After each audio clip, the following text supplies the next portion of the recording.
معلمه یک حالت من همین بسیار فکر کردم وقتی که در عمیق بطنم فرزند شد.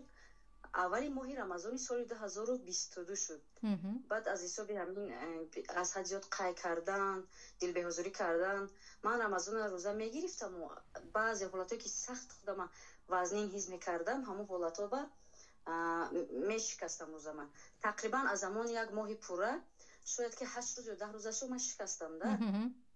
بعد سال گذشته سال 23 با کودک میکروفونتون محکم کرده در وقت گپ زدن. باز کنید گشته.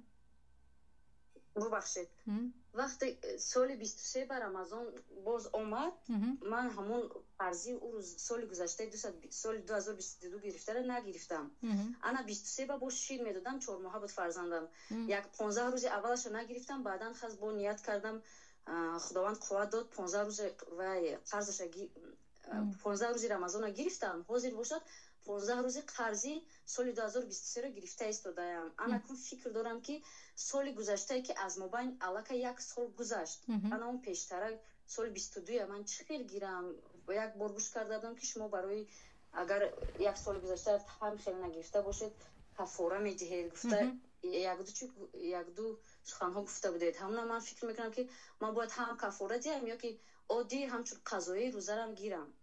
خواهران شما روزه رو مثلا شما روزه نگرفتید به خاطر حاملگی بعد از وی سلامتیتان خوب بود روزه گرفته می توانستید اما باز روزه نگرفتید از روی بی‌پرواگی در این وقت قول راجح این است که شما هم کفاره می دهید هم روزه می گیرید اما به خاطر کودک معده‌تان که شما کودک شیرمک داشتید به خاطر کودک معده‌تان قضایی را نگرفتید و باز رمضان دیگر آمد در این وقت شما کی ان شاء الله کودکتان کلان شد و قوت کردید فقط قضایی می گیرید و هم کفاره دادن و هم قضا گرفتن همونه که هیچ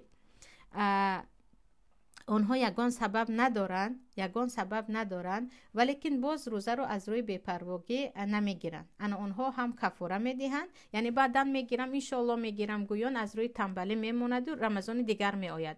اینها هم گناهگار میشوند هم کفاره و هم قضا میگیرن. شما که به خاطر کودک معده‌تان اگر رمضان 2022 رو گرفته نتوانستید و 23 آمد و باز به خاطر کودک 15 روز نگرفتید شما در اینجا در همش عذر خودتان را دارید سبب خودتان را دارید سبب های شرعی هست اینجا فقط قضا میگیرید. اگر تو رمضان توانستید گرفتید بهترین اگر نتوانستید بعد از رمضان ان شاء الله میگیرید.